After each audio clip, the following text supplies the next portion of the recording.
Ladies and gentlemen, welcome.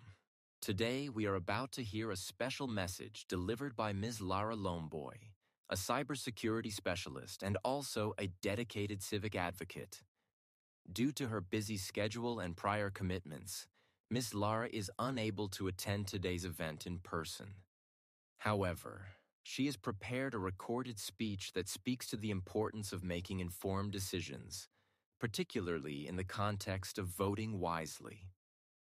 As a cybersecurity specialist and an advocate for civic responsibility, Ms. Lara believes it is important for each of us to understand the impact of our vote. Although we're viewing this speech virtually, the message remains just as powerful and urgent.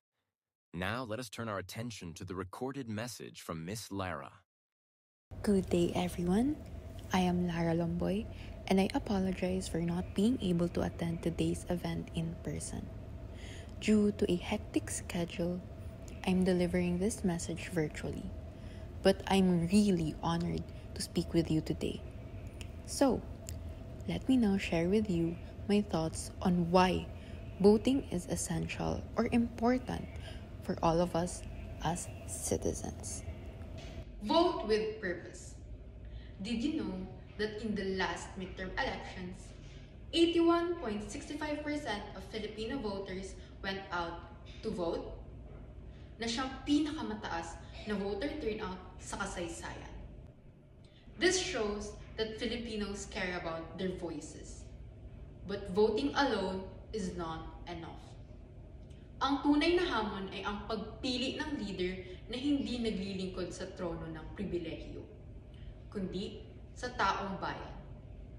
Ang bawat boto ay may kapangyarihang bumuo o sumira ng ating kinabukasan, mula sa ating edukasyon, karapatan at kaligtasan, hanggang sa lipunang ating magiging tahanan. It's heartbreaking to watch Filipinos work day and night, helping build a nation they can barely afford to live in. Samantala, ang mga pinagkatiwalaan ng kapangyarihan ay namumuhay ng mayuluho. Hindi dahil pinaghirapan nila ito para sa bayan, kundi dahil kinuha nila ito mula mismo sa mga taong patuloy na lumalaban ng patas para mabuhay. Lumalawak ang agwat. Ordinary citizens tighten their belts just to make it through the week.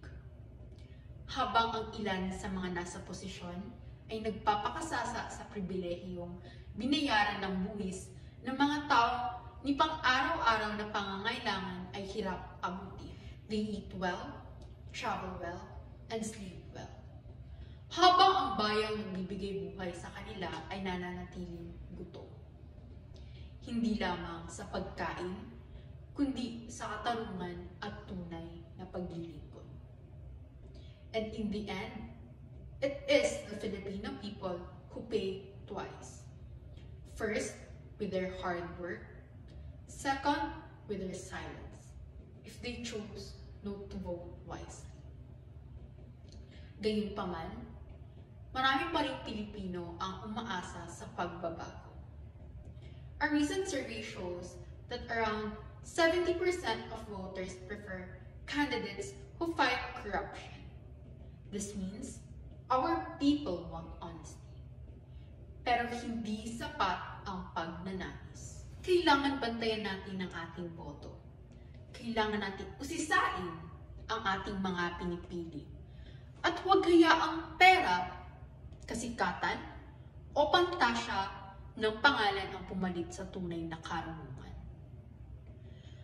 Ang matalinong pagboto ay nagsisimula sa kamalayan, sa pagsasaliksik, sa pagtindig, at sa pagmulat sa mata ng iba na baka masanay na lang sa nakasanayan kahit ito'y nakakasakit sa kanila.